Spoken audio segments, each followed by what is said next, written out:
Brought to you by Penguin.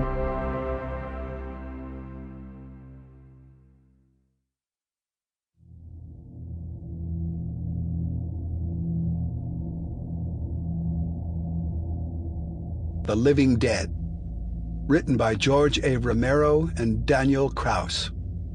Read by Bruce Davison and Lori Cardille.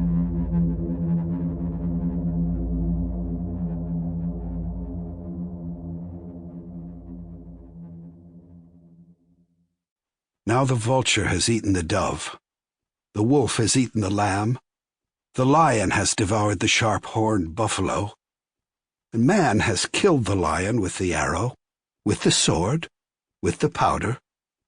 But the Orla will make man into what we made the horse and the steer, his thing, his servant, and his food, by the simple power of his will. Our woe is upon us. Guy de Maupassant. The Orla. Though the night be dying, may the day endure. The Tales of Hoffman. Act 1. The Birth of Death. 2 weeks. John Doe. Absolve me if you can. Within the early months of the 21st century, before the terrorist attacks of 9/11, hospitals, nursing homes, and police departments in the United States, except for rural outposts too remedial to be computer-equipped, were mandated to join the Vital Statistics Data Collection Network. This cyber system instantly downloaded all inputted information to a division of the Census Bureau known as the American Model of Lineage and Dimensions, or AMLD, often dubbed a matter of life and death by those who, back then, could afford black humor.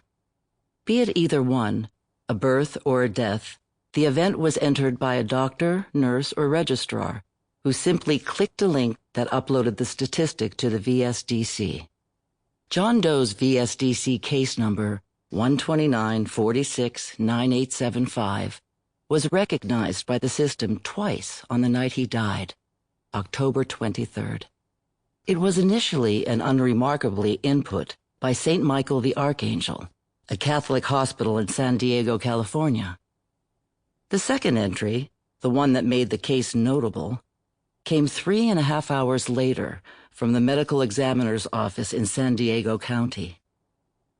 It reached VSDC central computers at 10:36 p.m.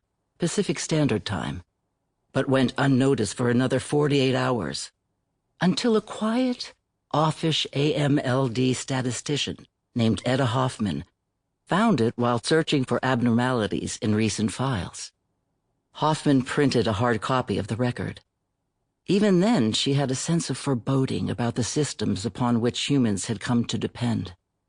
No matter what program, typeface, or font size was originally used by an entrant, the default conversation was made, for the sake of standardization, by the VSDC system. John Doe's file was spat from the AMLD printer in a font called Simplified Arabic. Years after the launch of VSDC, there had been a Senate spat over whether it was appropriate for a government agency to adopt a typeface designated as Arabic. The Democratic majority defeated the Republicans lobbying for Franklin Gothic. Upon prevailing, the Democrats indulged in satisfied winks and jolly backslaps. None who survived the weeks after John Doe remembered this petty victory. It was but one of a million tiffs that had been tearing the country into pieces for generations. In the dark days to come, some former Congress members would wonder if they'd only listened closer.